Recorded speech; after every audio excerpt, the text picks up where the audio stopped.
আপনার ফোন ধরাতেই হয়তো আমি জিতে যেতে পারি 1,00,000 টাকা। সো প্লিজ আপনি ফোনটা ধরুন। অনেকে মনে করেন যে হয়তো আপনি শপিং করতে ভয় পান বা শপিং করতে চান না দেখে সিম্পল থাকেন, এটা কি সত্যি? শপিং না করলে কাপড় পরি থেকে আমার মনে হয় যে বিভিন্ন শোতে হাফ প্যান্ট পরে চলে যেতে পারলে খুব ভালো হতো। আমার যেমন অনেক কিছু হওয়ার ইচ্ছে ছিল, আমি আসলে ফাইনালি অ্যাক্টর হয়েছি। খুব সাধারণ থাকাটা খুব ইম্পর্টেন্ট। খুব হাই প্রোফাইল আমি নিজেকে মনে করি না। আমার ইউনিকনেস ছিল আসলে দাড়ি। তো নাও এ ডেজ আমি দেখি সবাই দাড়ি রাখে, যারা আগে ক্লিন শেভ করতো। আপনার একটা স্টেটমেন্ট শুনেছিলাম যে আপনি সবসময় সিম্পল থাকেন, তো এটা আপনার স্টাইল। অনেকে মনে করেন যে হয়তো আপনি শপিং করতে ভয় পান বা শপিং করতে চান না দেখে সিম্পল থাকেন, এটা কি সত্যি? শপিং না করলে কাপড় পরি থেকে না, আমি শপিং করি, কাপড় কিনি, কাপড় পরি।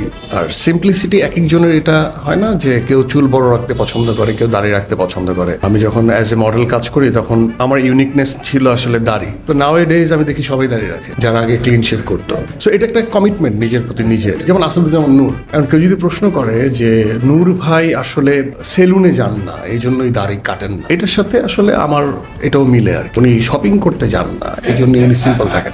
এটা হচ্ছে পার্সোনাল স্টেটমেন্ট। আমি যত সিম্পল থাকি তত আমি ডিফারেন্ট ক্যারেক্টার পোর্ট্রে করতে পারি। আমি যদি পার্সোনালি খুব কি বলবো সিম্পলের বাইরে থাকতাম, হয়তো বা আমার পক্ষে ক্যারেক্টার পোর্ট্রে করা একটু টাফ হইতো। আমি সবসময়ই খুব ক্যাজুয়াল থাকি। আমার মনে হয় যে বিভিন্ন শোতে হাফ প্যান্ট পরে চলে যেতে পারলে খুব ভালো হতো, কারণ হাফ প্যান্ট পরার সাথে আমাকে না চেনার কোনো যোগসূত্র নাই।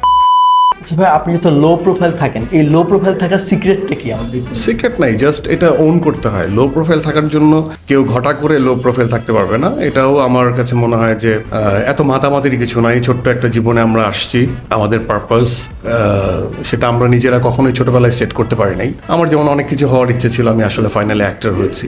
খুব সাধারণ থাকাটা খুব ইম্পর্টেন্ট। খুব হাই প্রোফাইল আমি নিজেকে মনে করি না। এবার একটা ফানি প্রশ্ন করি। আচ্ছা ভাই, আপনাকে নিয়ে যদি একটা ফোন কন্টেস্ট করা হয়, ধরেন নিশো ভাইকে ফোন করবে এবং নিশো ভাই যার ফোন ধরবে তাকে 1,00,000 টাকা পুরস্কার দেওয়া হবে।